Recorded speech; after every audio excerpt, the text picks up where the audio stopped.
Deepak Kumar SIB से बात कर रहा हूँ। क्या आपसे 2 मिनट बात हो सकती है? आपका बैंक का जो ATM कार्ड है ना, वो बंद कर दिया गया है। देखिए, आपको एक मैसेज आया होगा। बहुत धन्यवाद मैम, आपका कार्ड 2 से 3 दिन में आपके घर पे पहुंच जाए।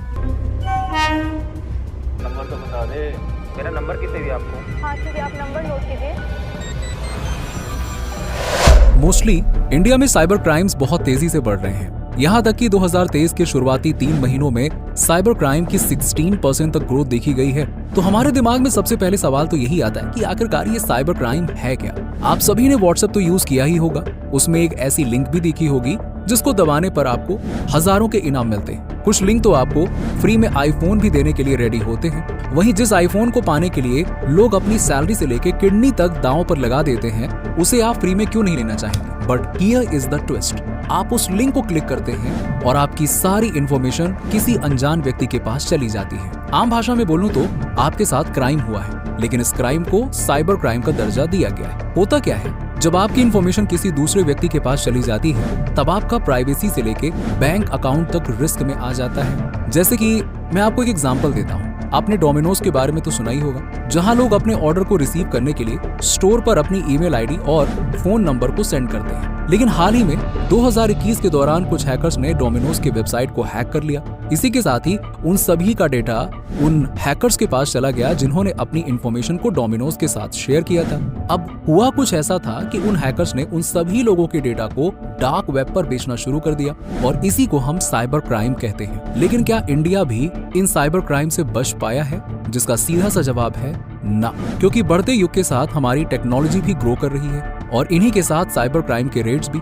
यहाँ तक कि इंडिया को फास्टेस्ट ग्रोइंग इंटरनेट यूजर में गिना जाता है और इसीलिए यहाँ साइबर क्राइम के रेट भी उतनी ही तेजी से बढ़ रहे हैं। इंडिया में माना जाता है कि एजुकेशन सिस्टम काफी वीक है, बट ये एक तरह का मिथ है, क्योंकि ओवरऑल इंडिया से ही अनगिनत हैकर्स आते हैं जो फॉरेनर से लेकर अपने देश के लोगों से ठगी करते हैं। अगर आपने जमात्रा सीरीज देखी होगी तो आपको अच्छे से समझ में आ गया होगा कि इंडिया में हैकिंग करने वालों की कमी बिल्कुल भी नहीं है। 12th पास लोग भी इतने समझदार हो चुके हैं कि वो फिशिंग के जरिए लोगों के क्रेडिट कार्ड नंबर चुरा लेते हैं, जिसकी वजह से उन सभी लोगों का पर्सनल डेटा रिस्क पे आ जाता है। आए दिन लोगों के अकाउंट से पैसे गायब होने की खबर आती है और उसे फिशिंग के जरिए ही अंजाम दिया जाता है। इसके लिए हैकर्स मालवेयर का भी इस्तेमाल करते हैं, जिसके जरिए वो मासूम लोगों के सिस्टम पर मैलिशियस सॉफ्टवेयर को सेंड करते हैं। अब यहाँ कुछ लोगों से ये गलती हो जाती है कि वो उस मालवेयर को क्लिक कर देते हैं, जिसके बाद उन हैकर्स के पास उस सिस्टम की सभी जानकारी आ जाती है, आपका पर्सनल डेटा, पर्सनल फोटो और यहाँ तक कि आपके सिस्टम को पूरी तरह से अपने कंट्रोल में कर लेते हैं। लेकिन हैकर्स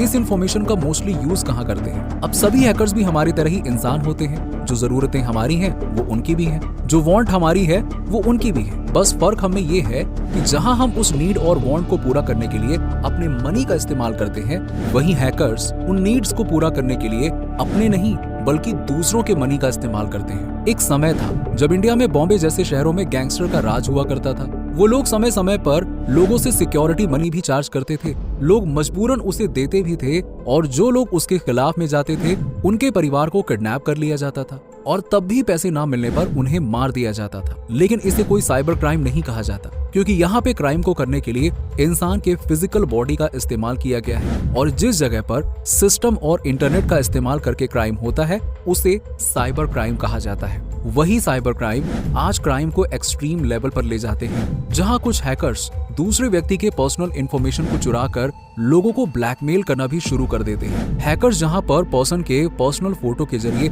उन्हें ब्लैकमेल करता है, वो उन्हें उनके चेहरे को डीफेक करने की धमकी देता है। यहाँ व्यक्ति आसानी से डर भी जाता है और वो हैकर्स को पैसा देने को राजी हो जाता है। लेकिन यहाँ भी एक ट्विस्ट है, हैकर्स को ऑनलाइन पैसे नहीं बल्कि क्रिप्टो करेंसी चाहिए होती है, क्योंकि क्रिप्टो करेंसी को ट्रेस करना बिल्कुल भी पॉसिबल नहीं होता है। तो जैसे कि मैंने डीप फेक बताया, ये आखिरकार क्या है? डीप फेक असल में किसी भी व्यक्ति के चेहरे को किसी भी दूसरे व्यक्ति के चेहरे पे फिक्स करना होता है। अब आम सी बात है, अगर ये चीज पॉसिबल है तो उस व्यक्ति के चेहरे को उस जगह पर फिक्स किया जा सकता है जहां उसको बिल्कुल भी नहीं होना चाहिए। मैं बात कर रहा हूं एडल्ट वेबसाइट जैसी जगहों पर। अब इसी का फायदा हैकर्स उठाते हैं और वो उन पर्सन्स को ब्लैकमेल करके उनसे पैसे निकलवा लेते हैं। अब इंडिया में एक नया ट्रेंड भी चल रहा है, जहां सभी को जानना है कि आखिरकार AI क्या है। दरअसल AI हमारे काम को आसान करने के लिए बनाया गया था, जहां एक इंसान को अपना काम करने में आसानी हो। लेकिन AI भी आजकल हैकर्स के लिए बहुत बड़ी अपॉर्चुनिटी बन चुकी है। जैसे कि मैं एक AI के बारे में बताता हूँ, जहाँ इंसान के कुछ समय की आवाज को रिकॉर्ड करके उसे कभी भी कहीं भी इस्तेमाल किया जा सकता था। अब इसी के साथ ही एक इंसिडेंट भी शामिल है, जहां एक परिवार में पिता को अचानक से कॉल आता है। उन्होंने फोन को पिक किया और उन्हें वहां से कुछ किडनैपर्स की आवाज आई, जिनका कहना था कि वो उसके बेटे को किडनैप कर चुके हैं। उनकी डिमांड थी कि वो उन्हें क्रिप्टो करेंसी में पैसे दे, जिसके बदले वो उनके बेटे को छोड़ देंगे। अब यहाँ आम परिवार की तरह पिता भी शॉक हो जाता है, क्योंकि कौन ही चाहेगा कि उनके बेटे को कोई किडनैप कर ले। यहाँ डर की वजह से वो पुलिस को कॉल भी नहीं कर सकते थे और न ही दोस्तों से ये बात शेयर कर सकते थे। लेकिन पिता को आखिर में उन किडनैपर्स की बात माननी पड़ती है, पर वो कुछ भी करने से पहले उन किडनैपर से अपने बेटे से बात करवाने को बोलते हैं। किडनैपर्स भी एक्टिव हो जाते हैं और वो पिता को अपने बेटे से बात करा देते हैं। यहाँ बेटा असल में अपने पिता के सामने रोता है और वो उन्हें उन किडनैपर से छुड़ाने के लिए बोलता है। पिता अपने बेटे को रोता देख कैसे भी करके उन किडनैपर्स को क्रिप्टो करेंसी में पैसे भेज देते हैं। लेकिन कहानी में ट्विस्ट यहीं पर आता है। किडनैपर्स फोन उठाना बंद कर देते हैं और बेटा भी शाम को घर आ जाता है। लेकिन यहाँ पिता को पता चलता है कि उनके बेटे को किसी ने अगवा किया ही नहीं था। तो सवाल ये आता है कि उन किडनैपर्स ने उस बच्चे की आवाज निकाली कैसे? तो जवाब बिल्कुल सिंपल सा है, AI।